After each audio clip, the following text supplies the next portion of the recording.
Thank you for asking me to speak, first of all, Eloise and Gail. What I'm going to be talking about over the next half an hour, 40 minutes, are lots of ideas linked into design and materials and sustainability. Many of the ideas that I'm going to talk about, at their heart, suggest change. Because sustainability is actually a process that's very different to the one that we experience in the industry at the moment, or even see on offer in the high streets also. And the terrain that we travel on as we embark on a journey in sustainability really does combine the rough with the smooth, big leaps forward with backward steps. It leads us to high ground, like this beautiful place where actually my children were born, not on top of the hill, but just down in the valley. And here, from the top, we see a panorama of the sustainability and fashion landscape. Maybe we get a sense of perspective. We see how the various features interrelate, and perhaps we feel we understand. And we think, oh my goodness, look how far we've come. What a great journey so far. We may also feel a sense of hope. On that same journey, we also go to some dark places where we get really bogged down, where things progress slowly, or not at all. And maybe we feel that we're at the mercy of a particular polluting technology, and there just doesn't seem to be a way around it, or we can't find a supplier of that fibre that can deliver the right weight, at the right volume, and so on and so forth. And then also this same journey takes us to places, to cul-de-sacs, to blind alleys, where the only thing we can do, actually, is to turn on our heel and retrace our steps and find our way out. And I think we all know that feeling of actually pursuing something and then actually realising that we have to give it up. And it's the same within this journey towards sustainability. It's no quick fix, it's a long, slow, involved and absolutely fabulous journey. So I suppose what I want to try to do is to emphasise that we have to try to understand the interdependencies, the interconnections. No one thing exists without impacting somewhere else, on someone else, or on some other place in the big complex supply chain and also in people's lives. And yet, because the interconnected nature of the issues around fashion and textiles and sustainability are so darn complicated, it sometimes feels really difficult to find a way in. We don't really know where to start. Everything seems so big, they all seem all-consuming, and often we feel quite impotent in the light of these global issues or issues to do with supply chains that stretch in places that we are really unfamiliar with.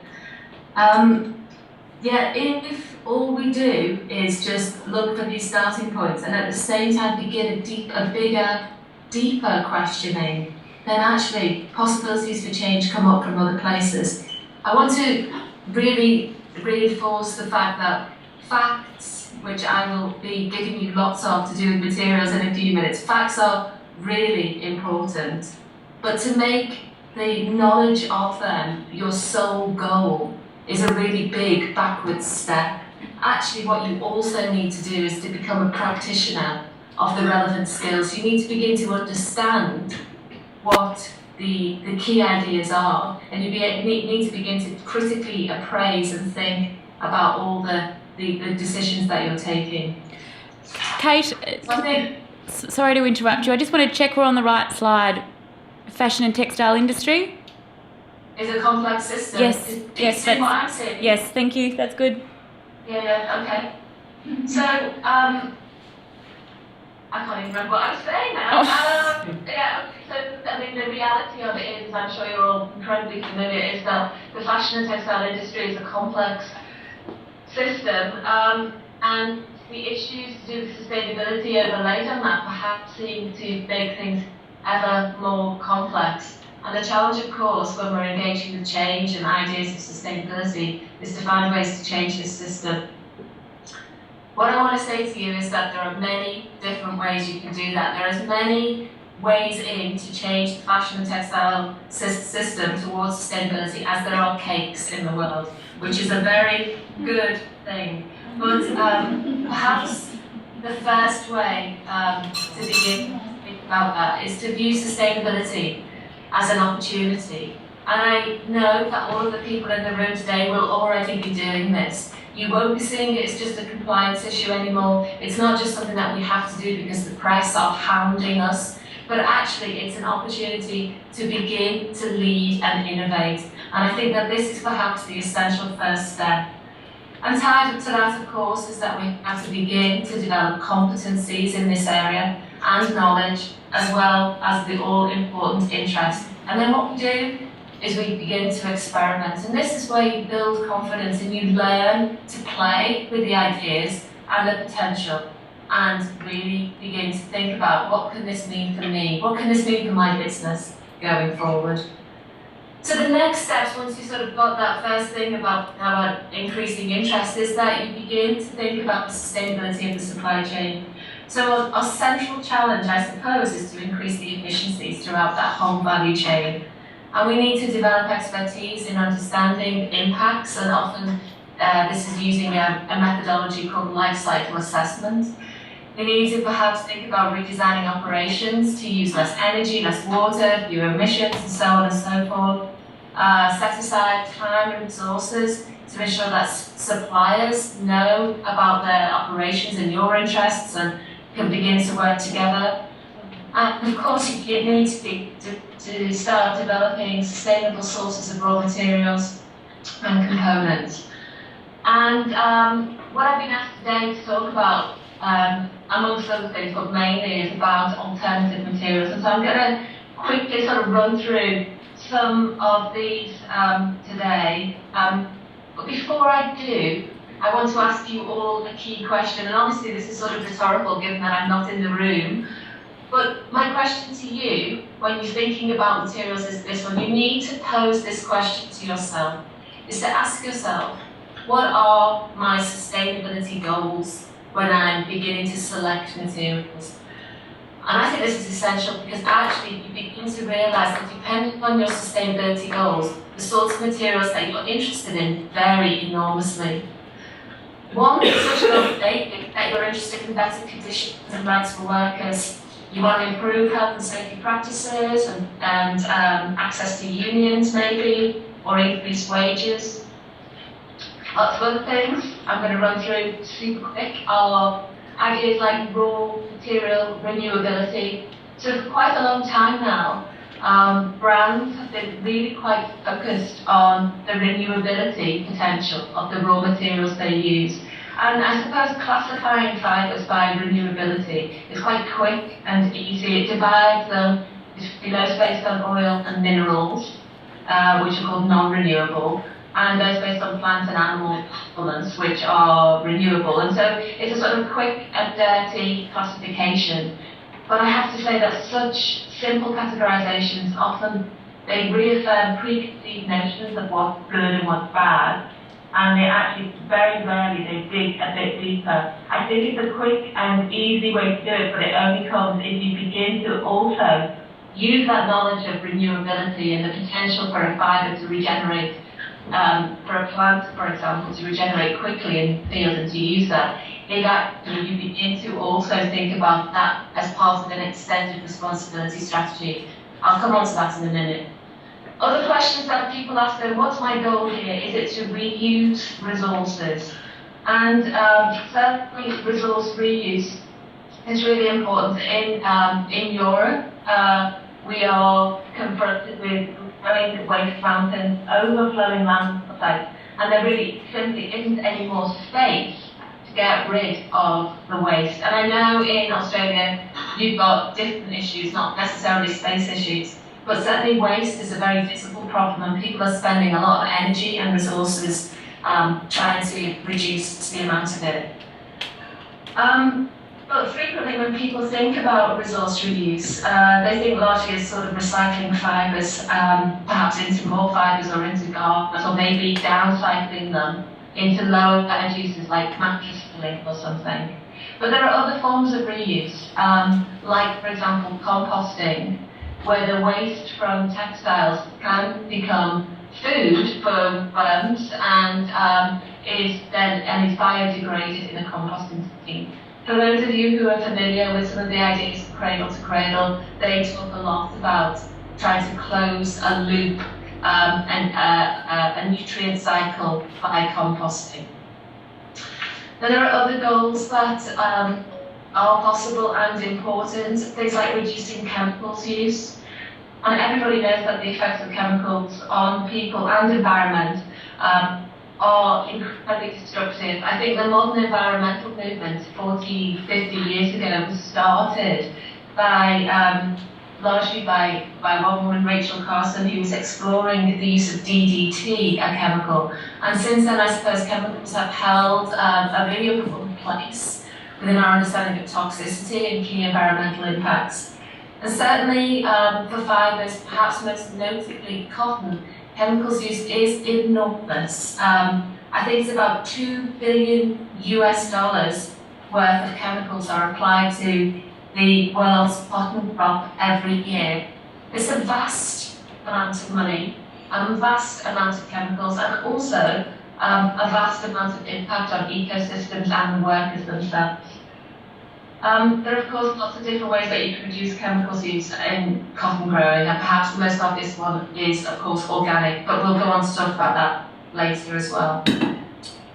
Other goals may be to cut energy use, the ever-increasing price of oil, ideas like peak oil, where we've now reached the maximum that's easy to extract and cheap to extract. From now on, everything's going to get riskier and more difficult, have really begun to focus minds on the sorts of energy impacts of that we're doing. People are looking, for example, to alternative sources of energy. I know in Australia, people have been producing garments off the grid, and ideas like that, including new techniques to develop. This is a furnishing fabric from Victor Innovatex in Canada. And they reduce the humidity within their factory and in their production processes, and this is saving them energy. Also, a link to the energy uses, of course, issues to do with transportation. Often people sort of seem to assume that logistics are free, that they have no cost, and that's certainly not the case. And transportation is focusing minds in Europe at the moment. And then, of course, this bigger discussion around energy use. There's the critical questions around the uses. How do they occur for these garments? This is a really important point that sometimes is forgotten and more latterly is getting raised more often. And then the goal that I've saved for last, that is possibly the most important one, is of course water use. And I know with you guys in Australia, water use is a really important and an obvious issue that is changing everybody's attitudes towards living and also producing things.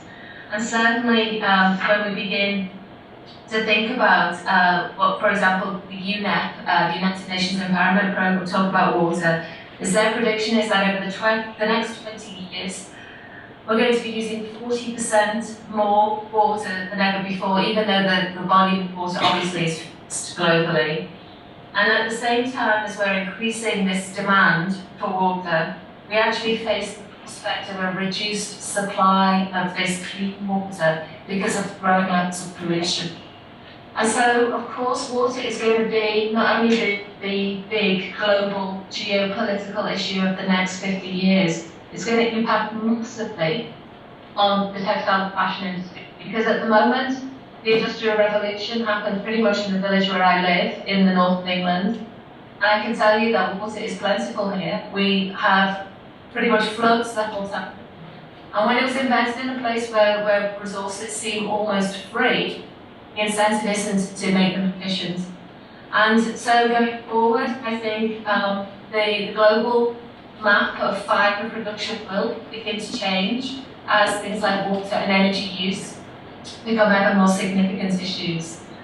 Okay, so there's some of the big sort of goals that you need to focus on. And the point, of course, of thinking in this way is that if we're thinking about water use and we're looking at the fibres that are the most thirsty, these tend to be fibres like cotton, other natural materials. And then if we, for example, look at those that are the most energy consuming, they would be synthetic materials like polyester and other fibres like viscose. And so what you're seeing is that it's very difficult to find one single fibre that is best in all situations, because depending on your priorities, depending on your goals, different ones become more important. I'm going to quickly race through some alternatives. Before I do that, I just want to raise quite an important point, which I feel is important anyway, is that actually when you look at the global market for textiles, two fibres dominate. More than 80% of world production is taken up by cotton and polyester combined. And so if you think about these two fibres as dominating, the first, cotton, everyone's familiar with, growing it intensively in laser level fields to increase the productivity, generally uses vast quantities of fertilizers and pesticides, and causes a whole slew of well-documented environmental problems. And I won't go into those now. But I'm sure you're already familiar with them. And polyester also has significant environmental impacts associated with it. The agents used in its manufacture are petrochemicals, and arguably its chief impacts stem from the bigger political, social, the pollution effects of the petrochemical industry. But also its production is energy intensive, it uses carcinogenic catalysts in its manufacture, and making it emits high levels of volatile organic compounds. So that's not a good thing necessarily either. But for me, anyway, as well as the very direct and obvious implications of growing cotton and extracting and converting polyester fibre, there are other indirect and little publicised effects of these two fibres completely dominating the global market. And effectively, this market dominance for me is really important to think about, because those two fibres being so dominant stifles the growth of alternatives. And it prevents lower impact fibres from getting a foothold in the market.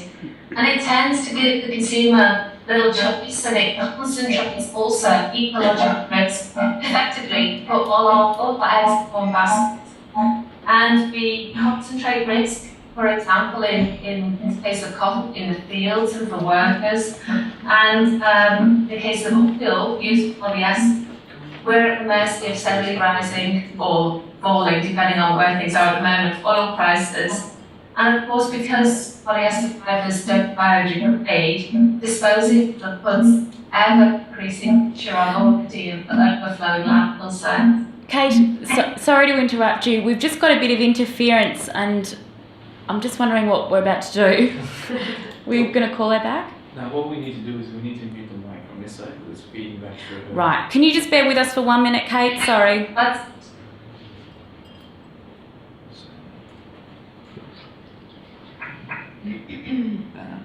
So she won't be able to hear us. Okay. So just tell them that we're just muting the mic. Are you there, Kate? Yeah, I'm going to mute our mic at our end, so I'll turn it back on again if I need to talk to you, but otherwise just go for it. Okay. Thanks. So, for me, understanding that there is an element of market dominance is essential as we begin to think about sustainability and fibre choice much more. And I think what we have to do is to think about the choices that we make when we are selecting fibres in a way that not only tries to minimise their negative effect, but actually, more than that, creates a varied agriculture, creates local jobs, say, and gives consumers more choice. Because what's really important to recognise is that no one fibre, not cotton, nor polyester, nor any other to that matter, can actually single-handedly transform the practices of the very polluting and resource-intensive textile and fashion industry into something that's much more sustainable. You know, we're not a one-size-fits-all industry, and we need a more sophisticated approach. So for me, I think what's really important is that we try to evolve a way of thinking about fibre choices that sees replacing some conventional cotton and polyester production with a whole range of alternatives, not one for one, but one for many. And so I'm going to race through some of these alternatives now. So as sort of alluded to earlier, some of the choices for substituting for cotton include things like organic and low chemical cotton. Organic fibre, as I'm sure you're all familiar with, is grown with no chemical inputs at all, or in the case of low chemical inputs, fewer than normal. And instead of pesticides, these methods tend to rely on beneficial insects to eat the insects that are preying on the cotton crop, on planting companion crops to keep preying insects away, and to attract pests away from the crop in order to promote its good health. Other alternatives are things like flax. I'm not entirely sure that grows in Australia, but certainly in Europe, it's an important and very historic fibre crop that needs very few inputs to grow it, and it's fairly low impact. If we look at other ones, perhaps my all-time top of the list eco-material is of course hemp. I actually grew 1.5 acres of this in the UK in the 1990s, so I've got a strong affinity to it. And hemp grows well in organic systems. In fact, it prefers organic systems to conventional ones, and its yield is substantial, double that of cotton. And the fibre, which is extracted from the stem of the plant, can be high quality, but it has to be extracted with care. Then other fibres, quickly racing through here, things like silk. So sensitive are the silkworm grubs to poisoning from pesticides that generally few chemicals are applied to silk as it's being cultivated. It does, though, need clean air and climate control, which is like cooling or heating, when it's being produced as part of a commercial sericulture, and so it does consume energy. But I think it's certainly a promising alternative, as is, of course, wool, one of your big products, and also one of ours in the UK. Very few chemicals really are needed. It uses about 1/10 of the energy than is required to convert and extract polyester, and it's a fairly good fibre, I would suggest. Obviously, there are questions around mulesing and other things about use of insecticides to control things like fly strike and stuff, but there are organic wools available if those sorts of issues are important to you. Once again, racing through an incredibly promising fibre that's actually, very established now, is a fibre called lyocell. Its brand name is Tencel, although other manufacturers produce it too. It's made from wood pulp from eucalyptus trees, and here what happens is the process of converting the raw cellulose from the eucalyptus trees uses amine oxide in a closed loop, and 99% of the solvents in the process are recycled, and evaporation of water is the only output. As a fibre type, it's got a soft handle and quite a nice drape. It does have some pilling issues, which over the years they've been trying to address, but it's a great fibre. Also, something that often gets forgotten is recycled materials. The energy needed to recycle wool fibre, for example, is only half of that you need to make a new one. And there's energy savings from other types of recycled materials like polyester and even nylon are really substantial. It's around 75% reduction for recycled over virgin for polyester, and about 80% for nylon, or so they say. There are other fibres that are around that are promising, but I would suggest that more R&D is needed. PLA, often known as the brand name Ingeo or cornstarch fibres, they're biodegradable, they're renewable, and they do have some negative effects, not least because unless they are very carefully biodegraded in an industrial compost heap, they emit significant amounts of methane if they go into a landfill site. And also, actually, these fibres do need significant further development because they actually melt at fairly low temperatures. So they can't be ironed, for example, in a domestic setting. And even some dyeing processes are challenging. And there's other fibres like PTT, it's a DuPont fibre brand name Sorona, and it's a new category of polyester fibre. And actually what it is, it's a bit of a hybrid. It's a combination of source material which is produced by the fermentation of dextrose extracted from corn, and that's combined with a traditional petroleum-based feedstock. So it's a 37% corn, do the math, 63% petroleum-based feedstock. So it's a sort of a hybrid fibre. There's other things like soybean, which is a regenerated protein fibre, which is being promoted in China and the US. They have very big soybean production, and it's being sort of touted as an alternative for cashmere. It does have some negative points as well as having some good things. Perhaps the biggest question, of course, has to be raised about the use of monoculture soybean production and whether we should be diverting foodstuffs to fibre production. And the same question about using food for fibre covers of fibres like casein, which is a milk-based protein where the protein is extracted from the milk and then cross-linked to form a fibrous product. It's biodegradable, it's renewable, but it's also energy intensive. Then there's things like bamboo, and I really want to emphasise that you have to really go careful with bamboo. A word of caution. There are two types of bamboo around. One is like a natural, they call it natural bamboo, and is extracted from the woody stem of the bamboo in a process that's very similar to extracting hemp.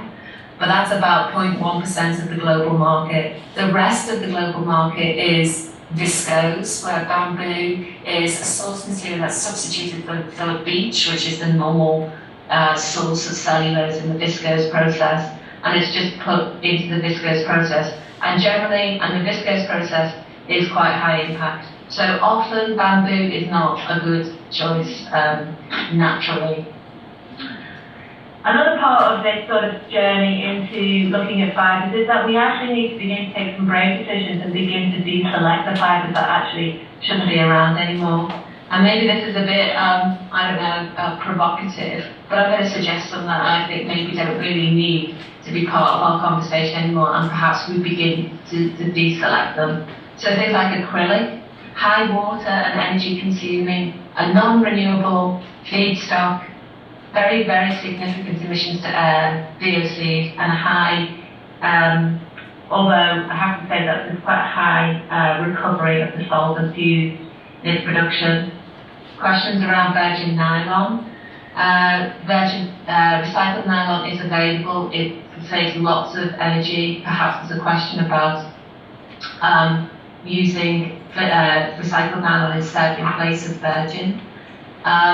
Viscose rayon, as I mentioned before, viscose rayon isn't necessarily a clean process, although I don't know whether there are any viscose rayon producers in the room, maybe you can dispute that. But the production of viscose itself generates emissions to air and significant emissions to water. In the 1990s, in fact, the US Environmental Protection Agency moved or closed down all viscose rayon production facilities in the US. I'm sure some cleaner ones have opened up now, but it's got significant challenges associated with it. Perhaps the last thing that may be considered to be deselected are fibre blends. And I know that we use them because they're great performance materials, but actually the use of fibre blends significantly inhibits the potential of recycling. It produces a lower quality feedstock. So perhaps the question has to be asked is what are our priorities as we go forward? Very quickly, some statistics, and I know this one is almost unreadable, but just look at the very long bar, the long two bars at the bottom, which just are for different types of cotton, an irrigated cotton and a rain-fed cotton. So that enormous long use of water, enormous amount of water that's consumed for irrigated cotton makes all the other figures very difficult to see. So if I remove those two cottons from the bottom, which we know have significant impacts, you can begin to see values for water and energy for all the other fibres. So what becomes obvious is that fibres seem to consume either quite a lot of water or quite a lot of energy, and then depending on what's important to us, different decisions have to be made. Okay, so racing quickly through, I'm sure I'm almost out of time already. I'm just going to speed through some other things that I just wanted to talk to you about. So if we think back again to other opportunities to innovate in the supply chain, materials are certainly one of those ways that we can begin to innovate. But there are some others, and I just wanted to quickly talk about some of those. One of the things that people are really finding to be incredibly important is to focus on standards and accreditation, partly as a way to support the decisions they make as they're improving their processes, but also as a communications tool to the customer. And another really big development, I suppose, over the last 10 years, more lastly over 5 years, has been this idea of a transparent and traceable supply chain. And sophisticated technology, for example, from the UK-based company Historic Features, allows people, it's used by enormous companies, everything from Walmart down to very small ones, allows brands to upload and keep a really close eye on the whole supply chain and have information provided throughout. So this journey towards sustainability starts with increasing sort of knowledge and awareness, then often it focuses on the supply chain. But as we take a few more steps on our journey, other things become apparent. And I would now like just to sort of turn the discussion and the thoughts away from necessarily just the supply chain to thinking about things perhaps a little more holistically, and to thinking